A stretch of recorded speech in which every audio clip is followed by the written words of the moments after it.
Écoutez Sirot Relek Yud, première sira sur Vayeshev.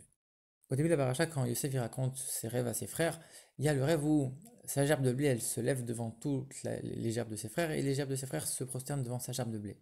Et le verset il dit, mais alémi maloumim, on était en train de rassembler des gerbes. Mais ça ne veut pas dire en vérité littéralement rassembler des gerbes, ça veut dire on est en train d'attacher des nœuds, selon le Targum Onkelos. Et Rashi, tout de suite sur place, il explique. Le Targum Onkelos, il vient nous expliquer. Ça veut dire attacher des nœuds. Des nœuds de quoi? Des nœuds de gerbes de blé. C'était des gerbes de blé qu'on attachait ensemble. Et Rachid donne deux exemples dans la Torah. On voit aussi que ça veut dire que ça a cette signification.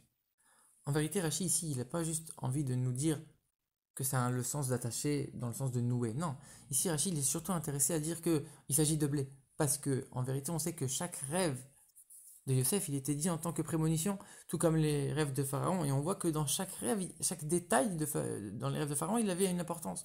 De la même manière dans les rêves de Yosef. Et si on voit qu'ici, il s'agit de blé, alors ça a son importance. Et on voit que quand après les frères vont descendre en Égypte, et qu'ils vont se prosterner devant Yosef, c'est pourquoi? Parce qu'ils voulaient acheter du blé, et qu'eux, ils n'en avaient plus chez eux.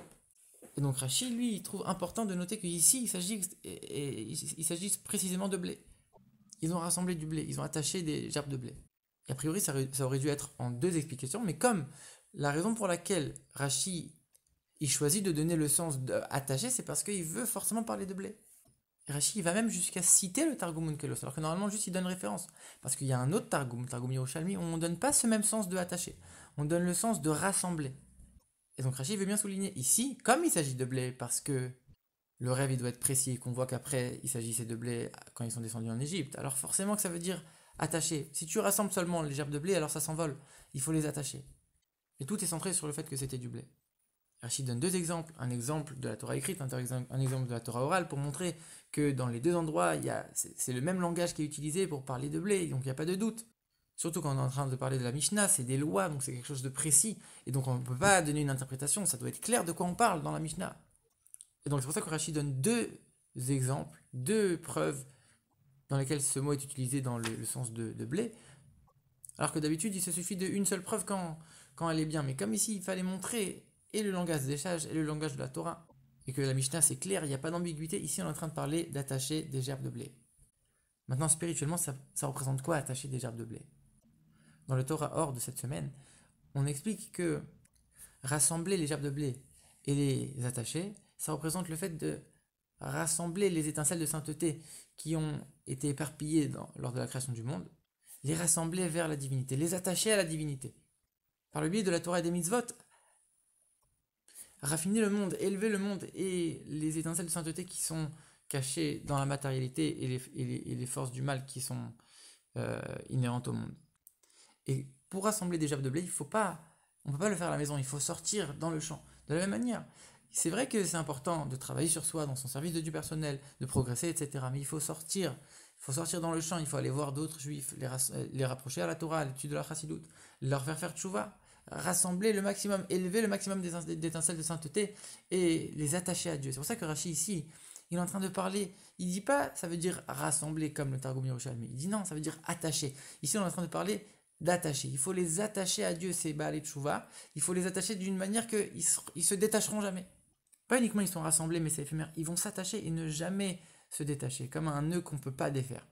De la même manière, ici Rachid souligne et il veut dire absolument qu'il s'agit de blé. Pour te dire quoi? Le blé, c'est quelque chose qu'on peut semer qui va pousser à nouveau. Ces gens-là qu'on va rapprocher à la Torah, ils vont eux aussi diffuser la Torah autour d'eux et ça va encore une fois éclairer non seulement notre entourage à nous, mais même leur entourage à eux. Et le verset dit en disant que les gerbes vont se prosterner devant la gerbe de Yosef Hatzadik, le tzaddik de la génération, le chef de la génération du peuple juif. Le top qu'on peut avoir avec ces gens-là, qu'on rapproche la tchouva, c'est quand on arrive à les attacher au tzaddik de la génération. Et le rabbi dit que forcément que chaque paracha elle est liée avec le moment dans lequel elle est lue. Et ici la paracha de Vayeshev elle est toujours en lien avec la fête de Yudet Kislev et la fête de Hanouka. Et on voit que Yudet Kislev c'est quoi? C'est le dévoilement de la Chassidut. Le fait que la Chassidut elle a commencé à se répandre de manière incommensurable avec les générations précédentes. On voit même que l'Admorazakel lui-même, il faisait des voyages de ville en ville pour diffuser la Chassidut, pour rapprocher le maximum de juifs. Et après Yudet Kislev, alors ça a pris une ampleur sans aucune commune mesure. Et ça a permis de rassembler beaucoup plus d'étincelles de sainteté, beaucoup plus de juifs qui étaient encore plus éloignés. De la même manière avec Hanouka. Hanouka, c'est allumé vers l'extérieur, ça veut dire que c'est éclairé l'obscurité de l'extérieur. C'est exactement le message. Raffiner les forces impures, les mauvaises choses du monde, la matérialité du monde, et extraire les étincelles de sainteté qui s'y trouvent et les attacher à Dieu. Donc c'est encore une fois faire tchouva aux gens, etc. Et bien sûr, ces deux fêtes de Yutat Kislev et Hanouka, avec leur message, il est lié à la venue de Mashiach. Parce qu'on sait que c'est uniquement quand on va raffiner le monde et le transformer et élever toutes les étincelles de sainteté, c'est là que le monde sera prêt à la venue de Mashiach.